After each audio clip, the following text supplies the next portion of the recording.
বাসাতে আমাদের যে আশ্রম এটার কাজ শুরু করতেছি, যেটা নাম দেওয়া হয়েছে উত্তরের সুর থিয়েটার।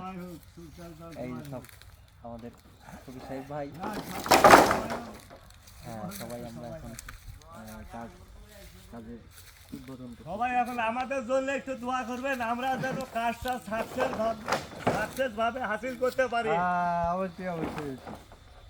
প্রিয় বন্ধুরা, সবাই আমার আশীর্বাদ করবেন যাতে আমি এই ভক্তিপূর্ণভাবে আমার এই গুরুগৃহটা চালাতে পারি। আপনারা সবাই আসবেন এই কাঙ্গালের বাড়িতে। অবশ্যই আমার এই থিয়েটার দেখার জন্য অবশ্যই আপনারা সবাইকে আমন্ত্রণ জানাইলাম। আমরা শুরু করবো প্রতি শুক্রবার। তাতে আমার পরিষেবা আছে, আরও অনেক অনেক গণ্যমান্য আরও সূর্য আছে, ঢাকা থেকে আরও অনেক অনেক ভাইয়ের আছে। অবশ্যই সবাই আসবেন। আমরা আসলে এই উত্তরের থিয়েটার বা উত্তরের সুর থেকে আমরা বাঁচাবো নাকি ভাই? হ্যাঁ বাঁচাবো। আমরা এই উত্তরের সুর থেকে বাঁচার জন্য আমরা এই যে